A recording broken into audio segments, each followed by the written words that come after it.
ಹಳೆಯ ಬಾವಿಯ ರಹಸ್ಯ. ಒಂದು ಚಿಕ್ಕ ಹಳ್ಳಿಯಲ್ಲಿ ಸುಮಾರು 100 ವರ್ಷದ ಹಳೆಯ ಬಾವಿಯೊಂದು ಇತ್ತು.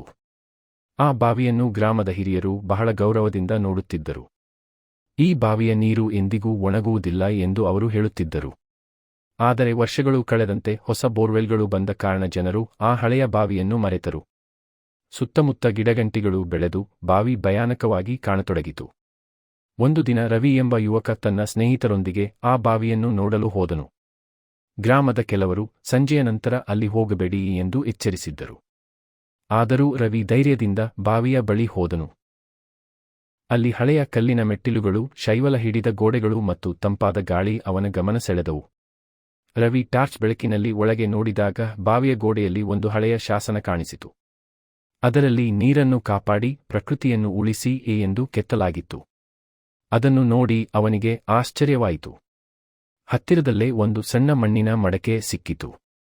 ಅದರೊಳಗೆ ಹಳೆಯ ನಾಣ್ಯಗಳು ಮತ್ತು ಗ್ರಾಮದ ಇತಿಹಾಸವನ್ನು ವಿವರಿಸುವ ಒಂದು ತಾಳೆಪತ್ರ ಇತ್ತು.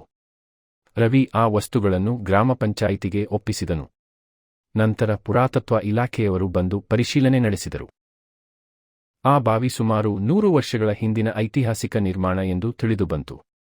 ಗ್ರಾಮದ ಜನರು ಸೇರಿ ಬಾವಿಯನ್ನು ಸ್ವಚ್ಛಗೊಳಿಸಿ ಅದರ ಸುತ್ತ ಬೇಲಿ ಹಾಕಿ ಸಂರಕ್ಷಿಸಿದರು.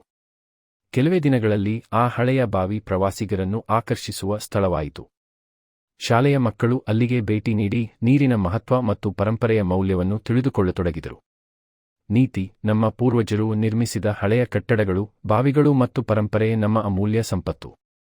ಅವುಗಳನ್ನು ಕಾಪಾಡುವುದು ಪ್ರತಿಯೊಬ್ಬರ ಜವಾಬ್ದಾರಿಯಾಗಿದೆ.